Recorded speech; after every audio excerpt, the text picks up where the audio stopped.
Good morning. Good morning at Urban Mobility Hackathon, back in action.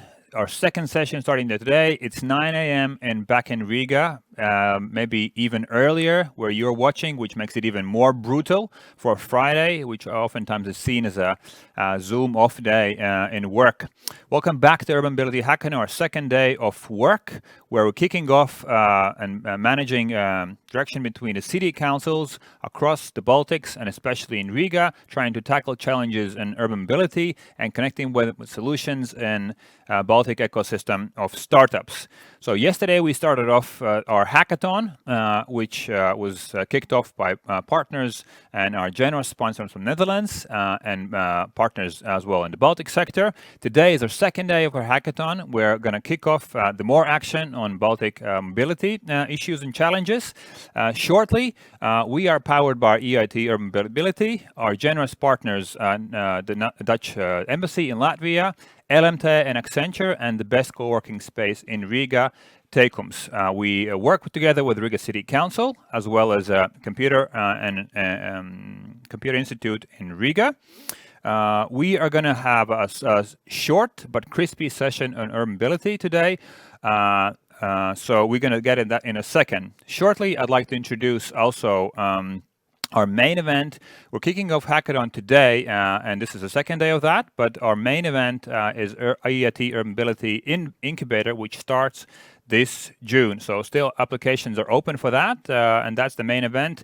And why would you care for that? Because again, we try to offer startups and scale-ups a chance and capacity to deploy their solutions in real world, in real city environment, which saves you time, saves you nerves, and quite a bit of money. So you could present your product or services to your clients, including city municipalities. So as for today, we're going to tackle public transportation in the Baltic states and Baltic cities. We think that's an important issue because many people, investors and corporates and partners think that the Baltic region is a united region, which is the case. It's a punchy region, especially as far as innovation ecosystem goes. Yet the public transport issues oftentimes are struggling and would be improved oftentimes if the innovation sector and startup sector would be there of help. So we've got a fantastic panel to tackle these issues, which I'm going to introduce right now. We've got Kristina Gauče, mobility expert and Vilnius Sustainable Urban Mobility Plan Coordinator from Vilnius. Good morning, Kristina. Great. We can hear you well and see you well as well. We've got Jānis, Meirāns, mobility advisor to the Vice Mayor of Riga. Jānis, good morning. Morning.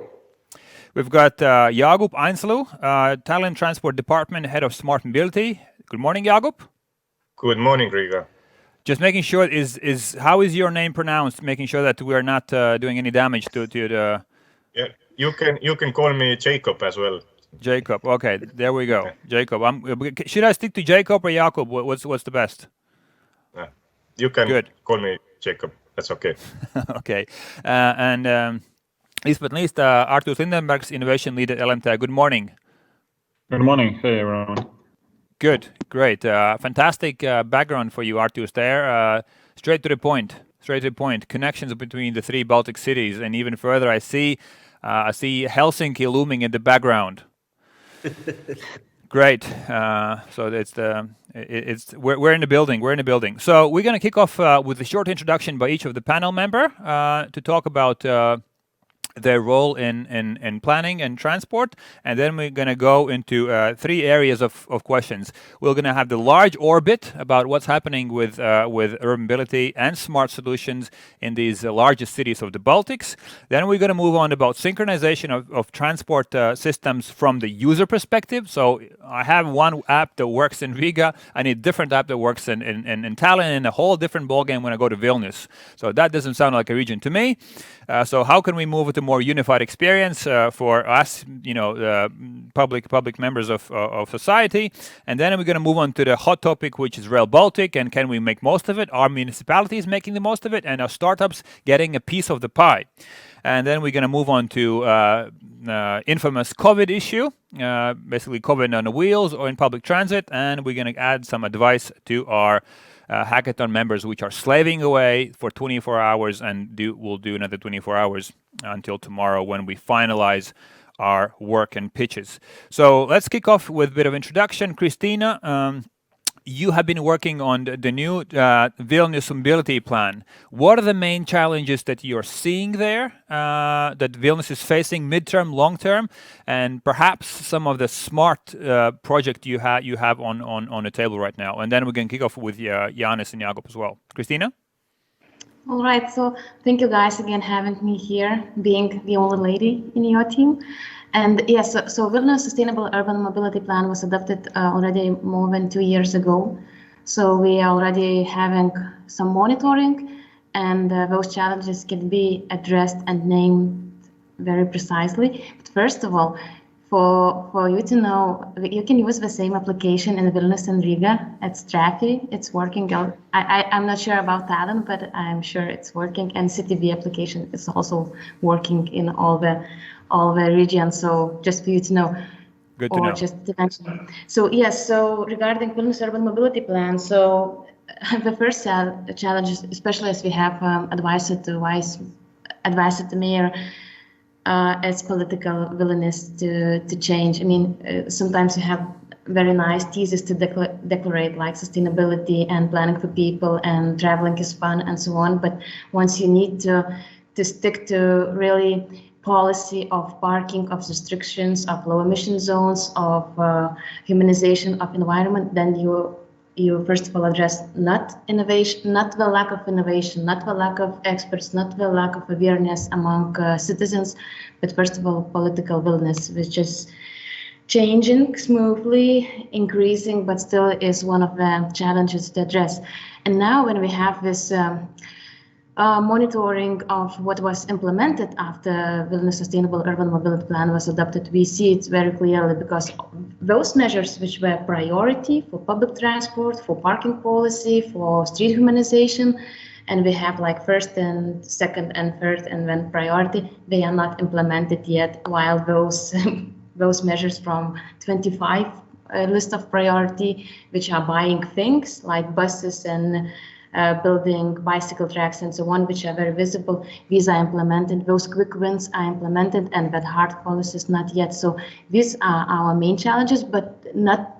I cannot mention whether some good projects are going on, and sometimes they are raised by communities, sometimes they are raised by young architects, young innovators, sometimes they are raised by municipality also.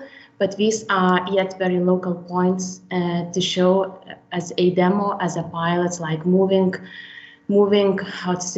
small yards when you close the street and put parklets on your street and you invite people to drink coffee instead of parking your car, or humanization on certain streets, or closing the car traffic for certain streets in city, downtown, in Old Town. So those pilots are happening, but in generally, the main policy is not yet that smoothly changed in Vilnius.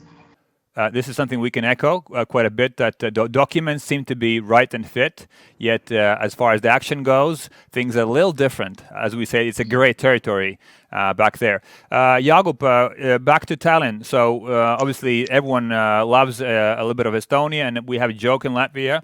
Every conversation about policy will end up in talking about what things are done and how things are done in Tallinn. Sooner or later in any conversation, the comparison is always there. It seems like we always compare ourselves to Tallinn and Vilnius. So if they're doing great, why aren't we doing great? As if it's a natural law going on. So Jaagup, please make sure you don't fail us today. We're looking forward to hearing the best stuff that's happening in Tallinn. Don't frustrate us here. Okay, thank you for this very kind of introduction. Yeah, I have to say that we want to be the best and innovative idea in the state.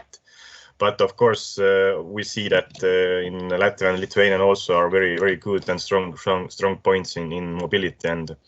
But we have been implementing our new Tallinn strategy 2035, and also we are coming the Climate Act and Sustainable Urban Mobility Plan, where are we like putting ourselves very high standards and level, where we want to see how the city looks like in after 5, 10, 20, 15 years. So And the most of common topics there, I think, is the livable, greener, sustainable, innovative city, and maybe the long and the short term. What we want to achieve is that we want to the micro mobility are like new normal for our cities. We want to integrate the micro mobility in our public transport system. Park and ride parks. Also, we want that we have more cyclist road, separated cyclist road, that this kind of sustainable mobility can grow our cities.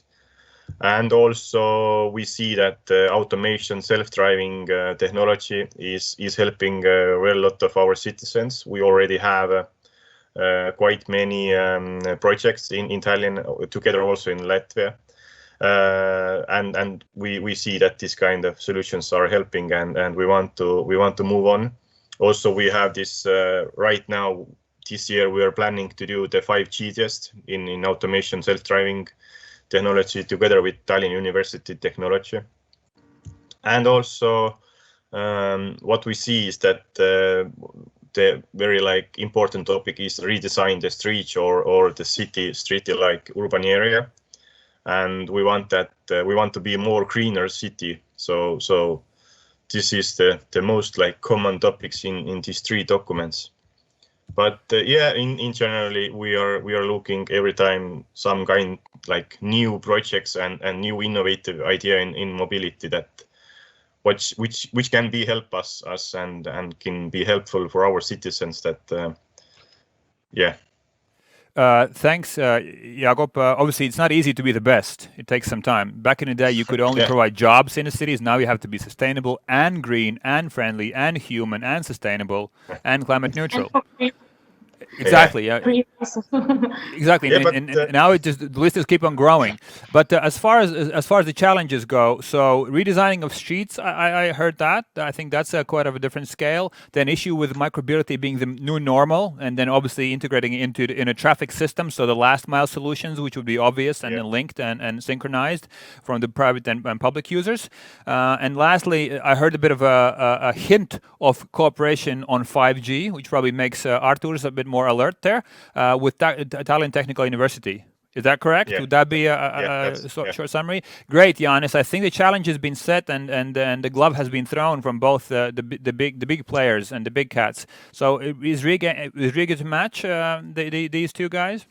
Well, we are doing our best. Of course, Riga is the biggest city in Baltics, as we know, and we would like to keep it that way. And I'm looking on Vilnius, and they are slowly catching up, and we can't let that happen. So all those points are ringing with us as well. Of course, we want to be the biggest city and even bigger city probably.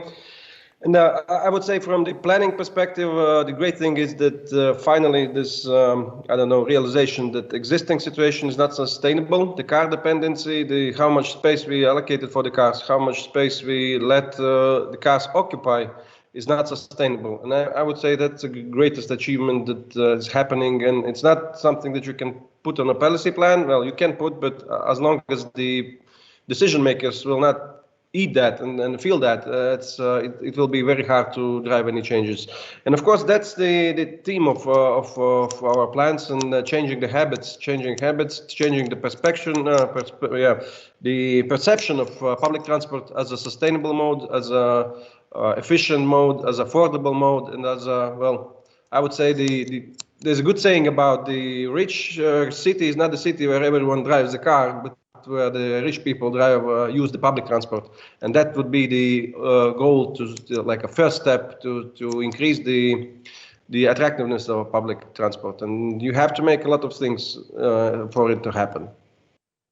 Absolutely, Jānis. I think that's a great perspective, and there is no city in the Western world that has been able to grow without immediately and substantially growing its public transit system. As we know, the Amazon, when looking for headquarters, they were not looking for tax cuts. They were looking for the best public transit and obviously workforce. So public transit is something we have to invest in. It's expensive and it's timely, as I think Kristina pointed out. So I think I think we're quite on the same page. Perhaps we have different ways how we try to tackle these challenges. And obviously what we do here in VEFRESH and the hackathon is try to connect the ecosystem in startups and innovation sector with the corporates and especially with the municipalities, which oftentimes have different culture, different ways of doing.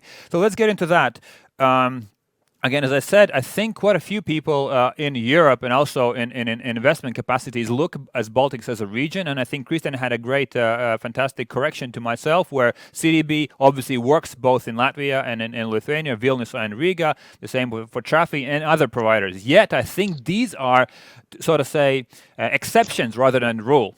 Most of the applications and most mobility systems are not actually compatible between countries. So how do you see are your plans for the next decade, midterm and long term, especially Tallinn, I think, is again standing out, obviously, having their plan for 2035, not like most cities in the world, 2030. But that's okay. You have to be the best. So what about your plans? Do your plans actually reflect that necessity to synchronize the user perspective between using public transit, which is run by public companies, obviously, and the private sector? So last mile solutions, ticketing and all that. Are we reflecting that in the cities and again, across the region? Who wants to pick up? We see that there's kind of micro mobility providers and private companies is helping the mobility. So that's why we see that these companies are like our partner, and we see it as a like opportunity to serve the best mobility for our citizens. That's why it's already working very well. The CTB in Estonia, the Bolt is very popular, and we see that it's already growing, this kind of private company services, and we see it as an opportunity. And that's why we have said that public transport is very important, but also very important is the private company services as well. And that's why we see that we want to be like a partner for this kind of individual transportation partner. So, Kristina, go ahead. Yeah, I also, in addition to what Jaagup said, multimodality as a concept is also very strong when we talk about public transportation. And if you want it really to be effective, we cannot only think about last mile solution. We also need to think about first mile solution. And you cannot expand your public transport that widely. It's effective elsewhere. So you need to think about small mobility points, about interchanges between different modes. And if we talk about Baltic as a region, of course, we pick up a Rail Baltica topic later on. But if you talk about traveling for passengers, moving not goods, but passengers within the region, we also need to think about connectivity and multimodality among different modes. And it's, of course, about ticketing and application and gamification and all the innovative things, but also about infrastructure. Unfortunately, to say, if you have like your Rail Baltica station next to 8 kilometers to the city, then it's not really, when it's not connectivity, and in this innovative world, you cannot really use it and name it like a very effective transportation. So multimodality and connectivity, I think, one of the keywords in what you asked. Absolutely. Jānis, anything to add on multimodality and connectivity? Yeah, that's great. I'm seeing a success out of our failure. So for last 10 years, we were very, very slow. And now when actually things are starting to kick up, we can adjust. We didn't have a plan 5 years ago as Tallinn or Vilnius, but now we are designing everything. So now we can benefit of those mobility as a service. There, we are designing our new ticketing platform and integrating not only between the local railways and intercity buses, but also being open to Bolt and Uber or whatever you want. So this is a good, I would say that's a bit of a lack of us being a bit slow. So we can actually take a time, and then hopefully we can benefit on those, on better connectivities and better integration of different levels of public transport. Absolutely. I think that that aspect of trying things out, iterating, and then making sure they actually work, because they're fluent and user friendly. I think is absolutely on point. We have a question from Andre Nichman in our Facebook live section, so I'll be interspersing our conversation with some questions. Andre is asking, so who is actually the client? And who is making decisions as far as public transport goes? Is that the politicians who actually are behind the wheel, so to say, behind the capacity to use funds, as Kristina pointed out, buying big toys, so to say, big buses and tangibles? Or is that the voter, the citizen of the cities? And how are we reflecting the interest of citizens? I think Kristina pointed out how great. Sometimes it's the architects, sometimes it's the innovating community, sometimes it's investors who are kind of pushing the buck ahead. I see some nodding. Kristina, Jānis, do you want anything to add? And then we move into Artūrs. Very shortly. So just to mention, recently, like a few days ago, our public transport operator for Vilnius, we announced the new strategy, and they named very clearly that our client is passenger, citizen of Vilnius. Although decisions and budget is in the hands of sometimes of municipality, but those public transport operators, they have their own budgets. They are collecting money from parking, from shared services and so on. So we can step by step we can make their own decisions, and we can serve to the client, which is not afraid to say is public transport user or citizen in general or guest, and the one who is using city and the one who needs to move in the city is a client of those plans. Jaagup, I see some heavy nodding going on. Are we getting the Estonia and Tallinn is agreeing on this? No. I just wanted to add that of course the main services is the citizen, because if city has to do or doing something, then it's reflected to citizens. So it's no point to do something if citizens don't use it and don't like it. So definitely it will be the answer is the citizen and the person. I mean, Jaagup, I think this makes sense, but the trouble is that we've been living the other way around for the last 50 years, but it's good to hear that you're agreeing here. Jānis, anything to add, and then move to Artūrs?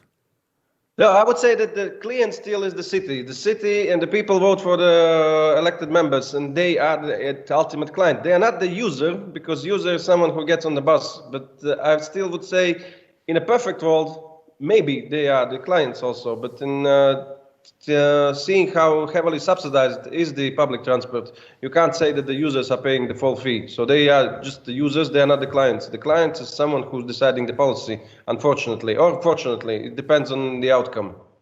Okay, all right. I think that's quite of a chilling perspective on that. And we're obviously paying for that, and then Tallinn will probably have to say something about free fare on buses. Artūrs, let's move into your background, literally your background in your professional life as well. Your background, the map which is behind you, the 5G, the big promise which has been lingering around for years on, and I think we're moving there. And again, Tallinn is saying quite a few things there.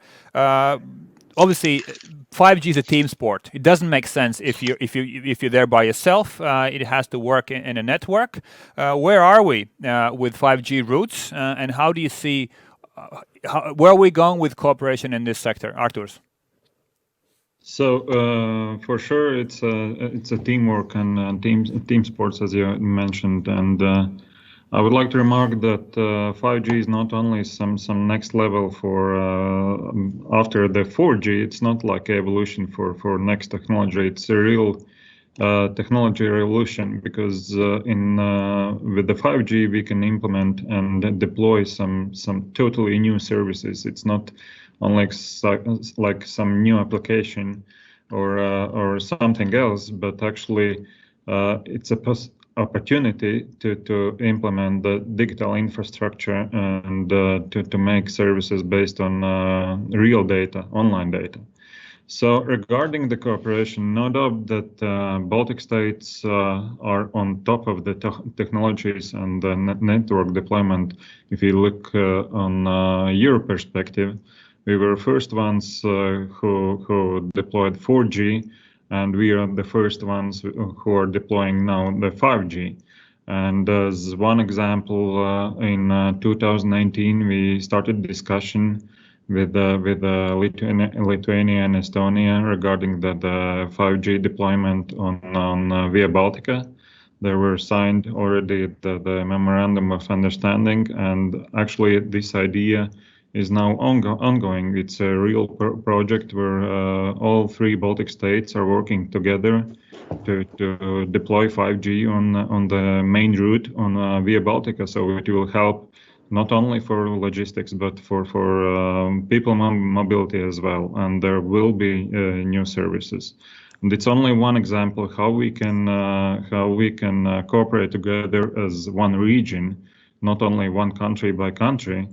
But and the second example, what I would like to remark, we are actively working on some different research projects as well. And one of them is called 5G Routes. So we are actively working together with Estonia. Already mentioned Tallinn University regarding the autonomous and connected vehicles. So it's ongoing, and I believe that in next few years we will be in the same position. We will be number 1 as a region for technologies. Just to pick it up, I've heard a bit more of the connection with Lithuania. Where are we with Estonia as well? Are we moving there? Is that something that is in progress there? So routes between Latvia and Estonia. Yeah. Can you anything connected with that? Via Baltica, the same Via Baltica.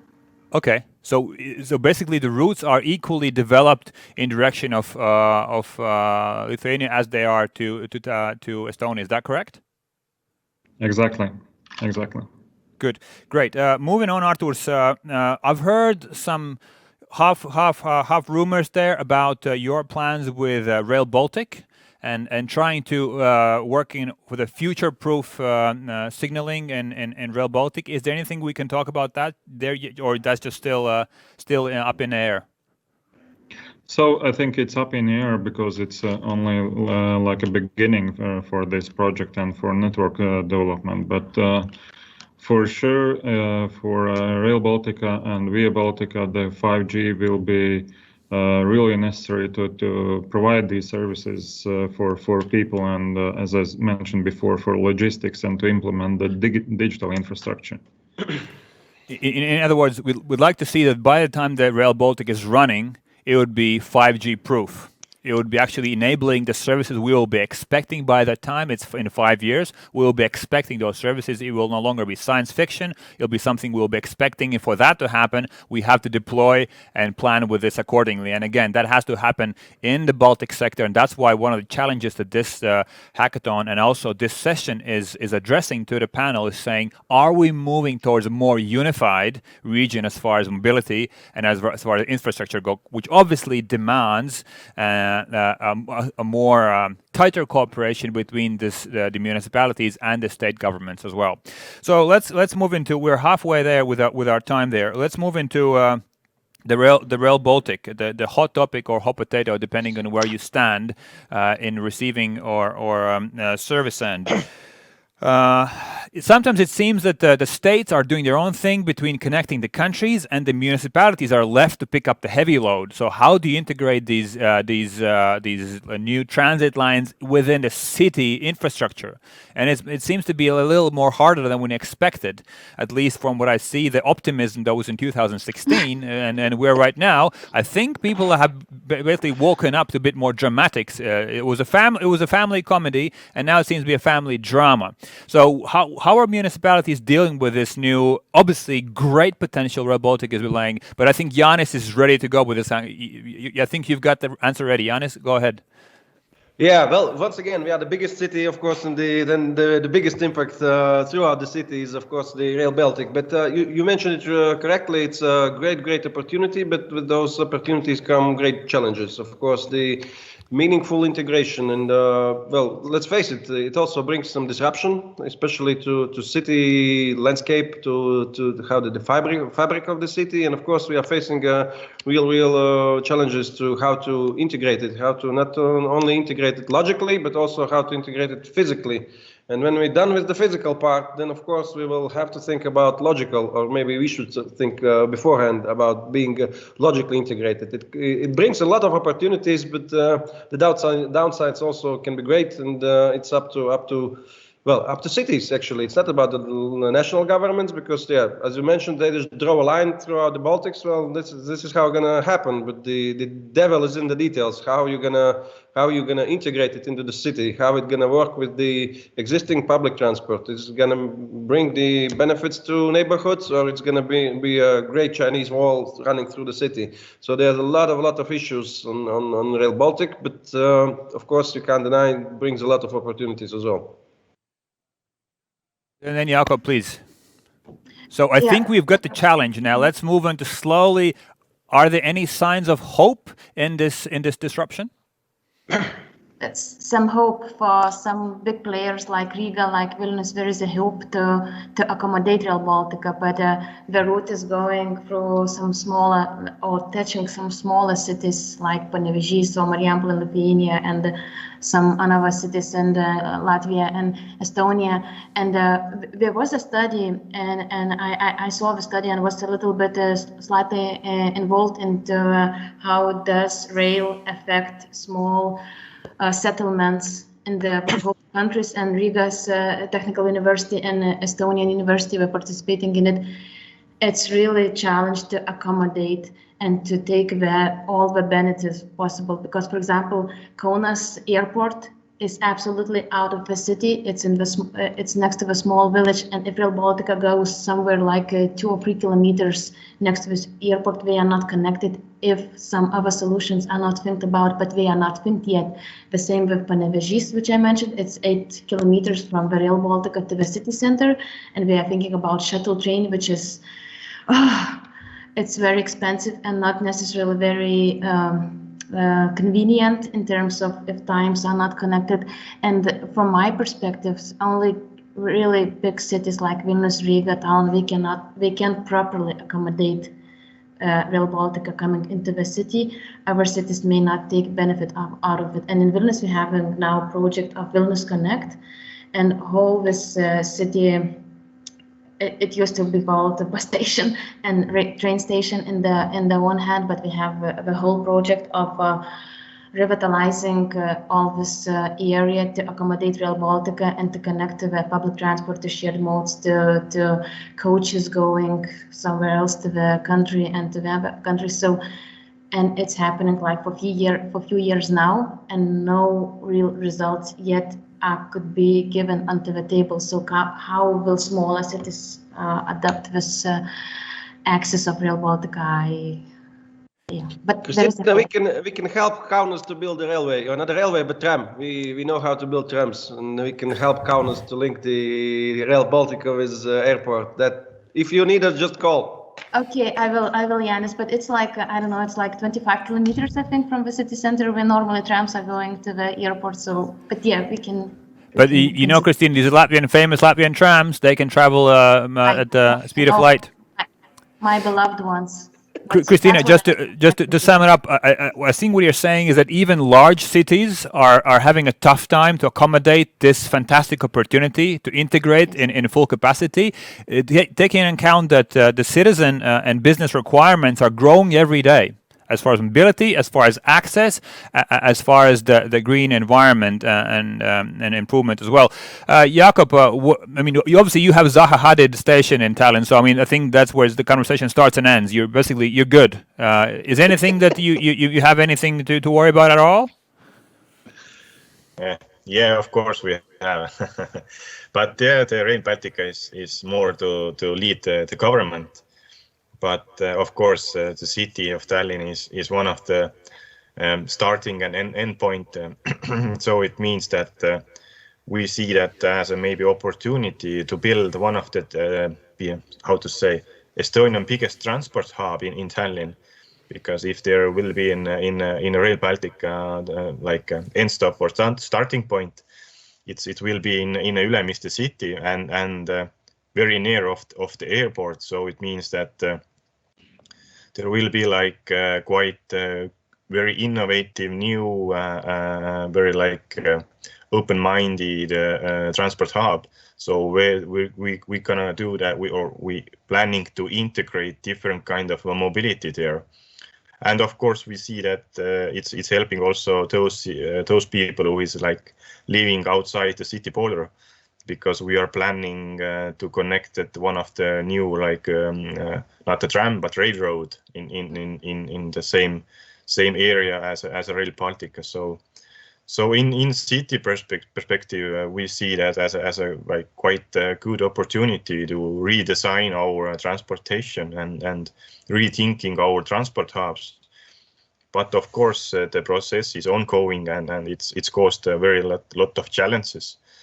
But in personally, I'm positive this side, and I'm hoping that in couple of years or maybe long term it's coming.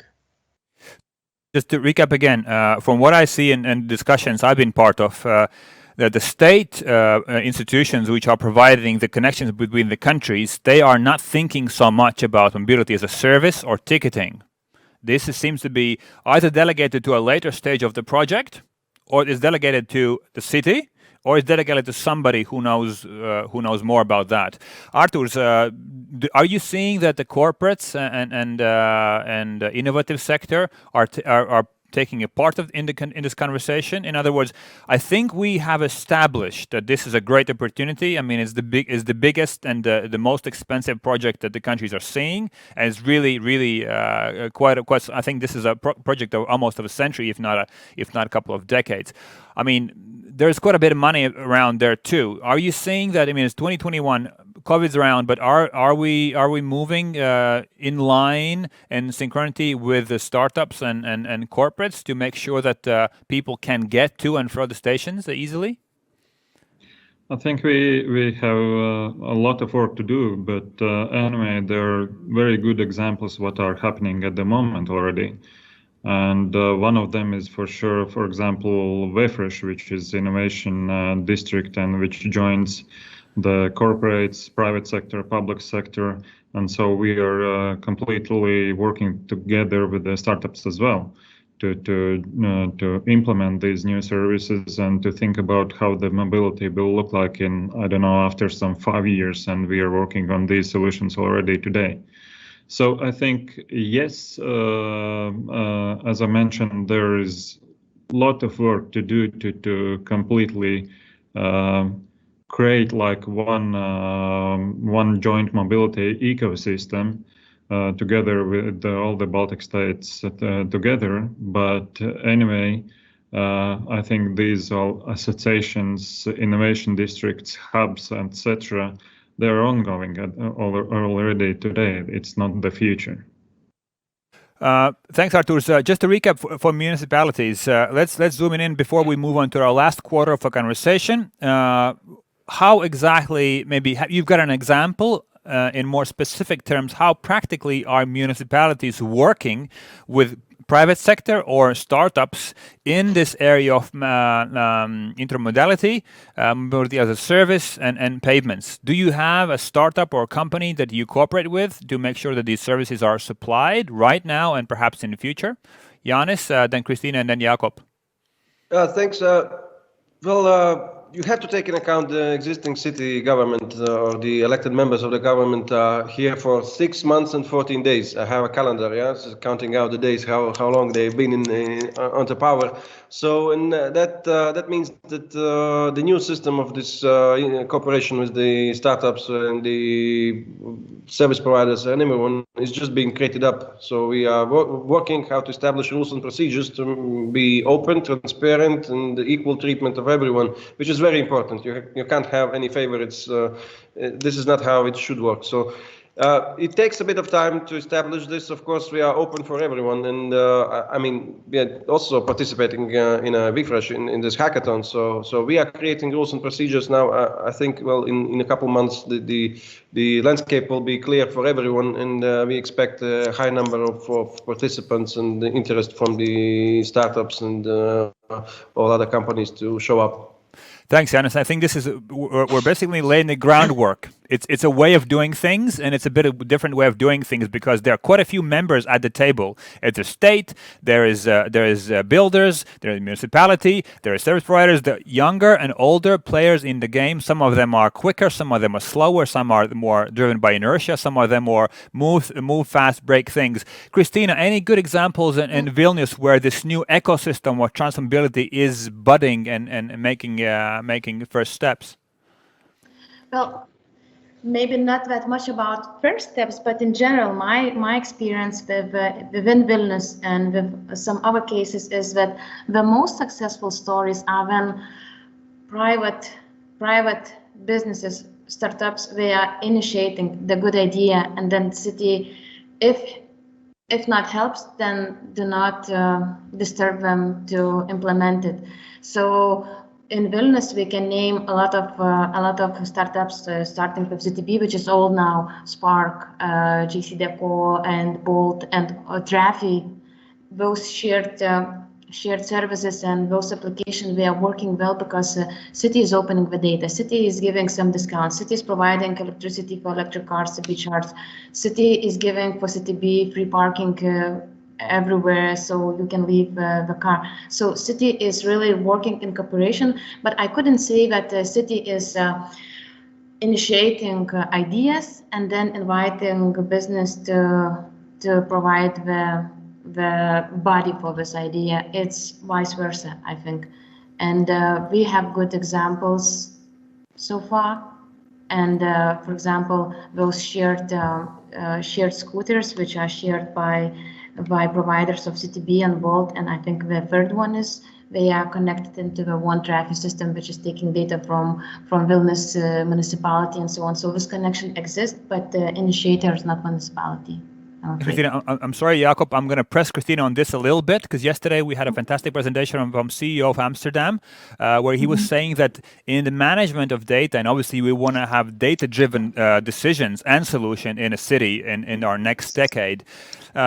One thing what we're doing here in VEFRESH, and especially with this hackathon and incubator, we're trying to match the challenges which are identified with us by the city, and then match them with solutions that come from the startups. Because oftentimes what you have is the startups have solutions which are looking for problems.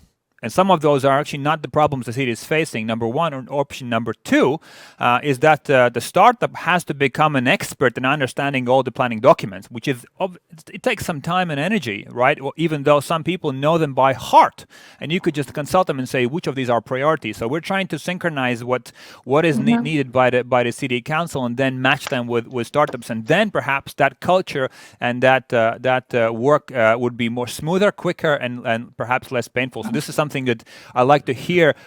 Do you have an instance where Trafi, CTB, and a city council is sitting around one table solving an issue in Vilnius? Is that something you have in works?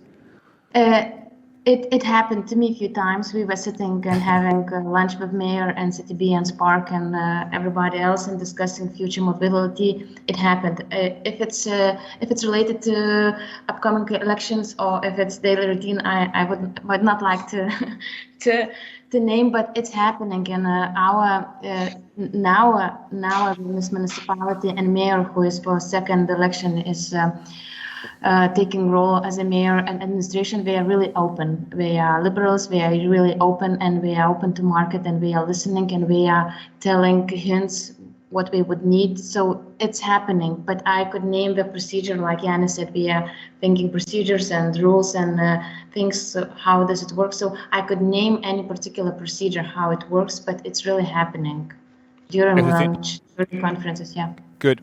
Jaagup, surprise us. Obviously, things are greater, the air is cleaner, and everything is lovely in Tallinn. Obviously, you guys basically wake up in the same room with startups every day.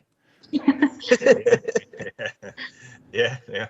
I hope that in some days it will be. But but as your question was that have you seen? Then I have to say that we have quite a very good connection between the micro mobility providers and the mass operator providers like Trafi and the Moveit, and we have been discussing several times in one table that how we can provide better services in our citizens, and that's why I see that we have a quite good cooperation, and we have quite good plans. And also what I want to mention is that, Estonian, we had the Tehnopol is a science and business campus for innovative teach companies. And it's also like linked to Tallinn, city of Tallinn. And last year we did one competitive concourse that we asked the startups and companies ideas that please help us to be a better smart city. So, and we choose 4 or 5 ideas and give the funding money, and so to go on with this idea. So I see that we have quite good Silicon Valley as a Tehnopol, and we have quite good connection the startups and new innovative ideas. Thanks. I think we expect nothing less than Technopolis, so you're lucky number 7 there. Jānis, anything to add on to this? Yeah, I was. Kristina rightfully mentioned that the rules of procedure maybe is not the best word. We are trying to create a culture of this being openness, culture of innovation, culture of talking to everyone in the same manner, and striving for the best ideas. I would say the culture is the best. It's better word than landscape, or what you call it.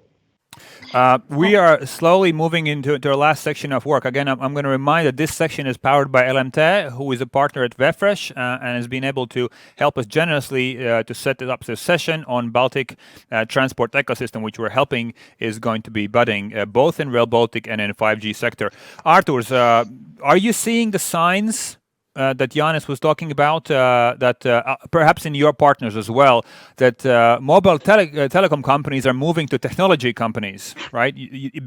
Innovation and mobility becomes a vertical for you. You used to, I mean, sorry for simplification, you used to sell SIM cards, now you're running mobility services.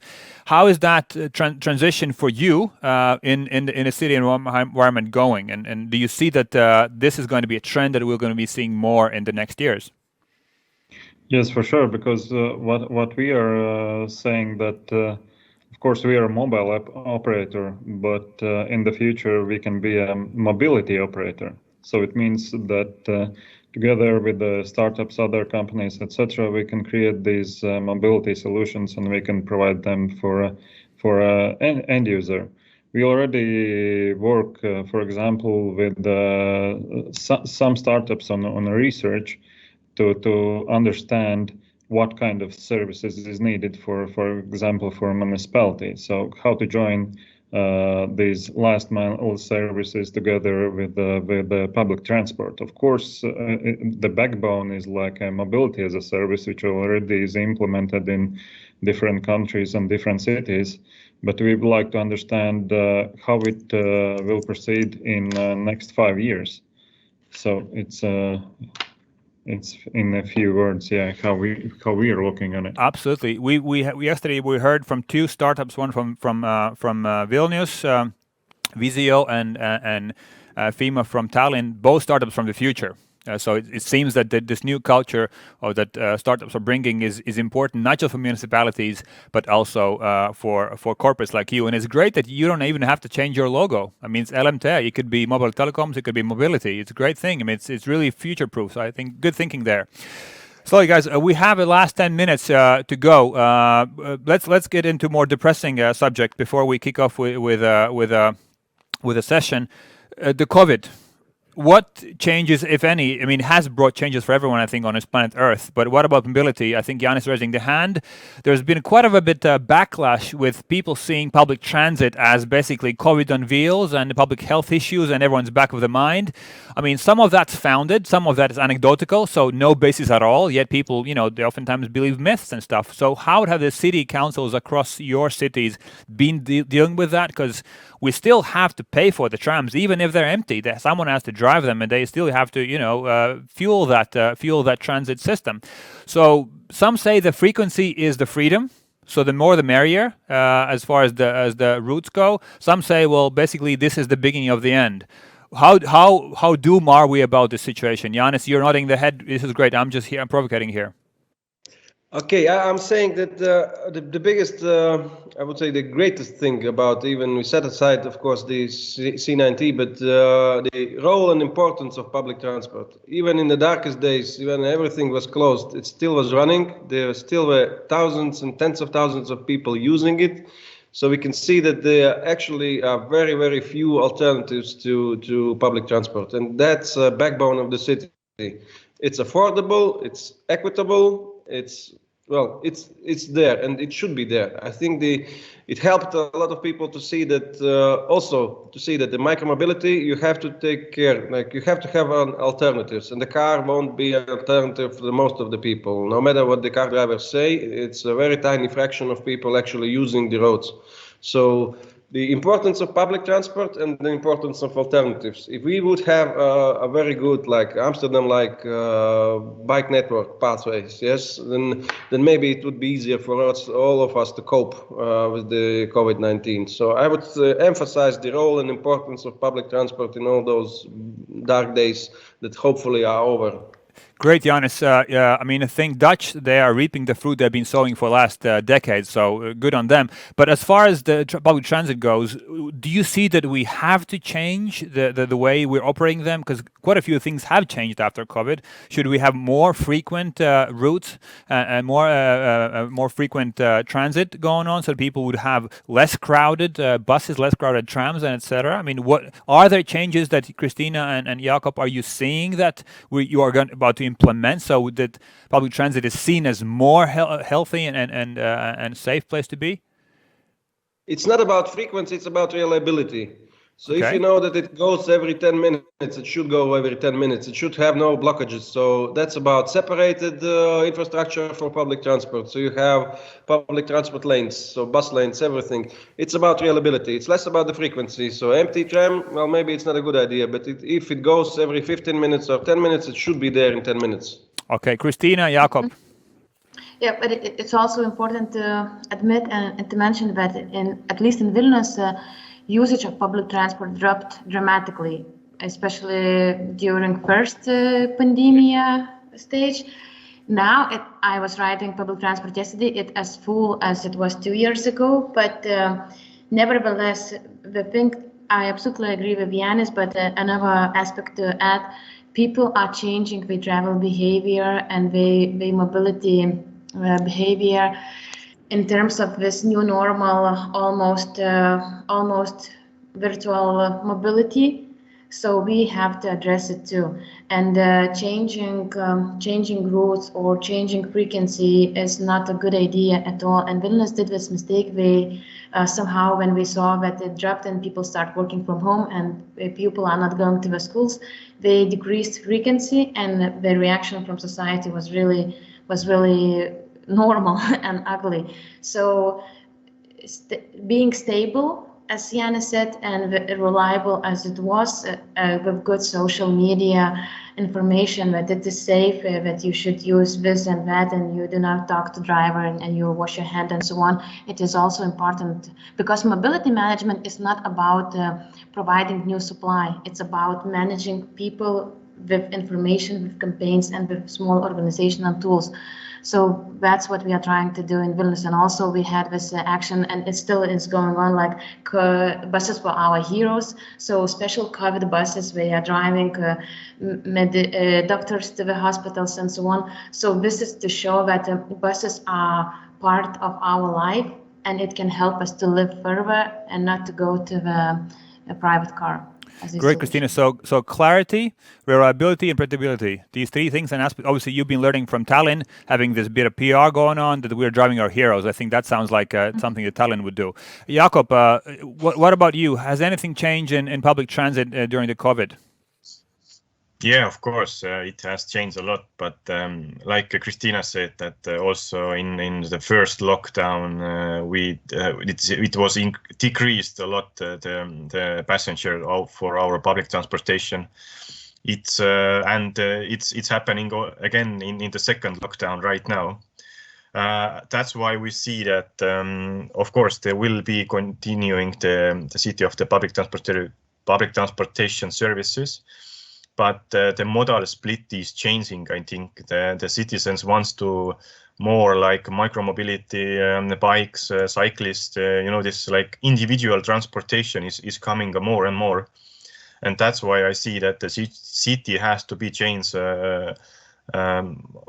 also, that we will provide a more cyclists, separate cyclist road and more like micromobility services, and that's why we are working right now quite hard, the private companies, that these kind of services can be more and more for our cities, and also that's why we are looking also the mobility as a service platform.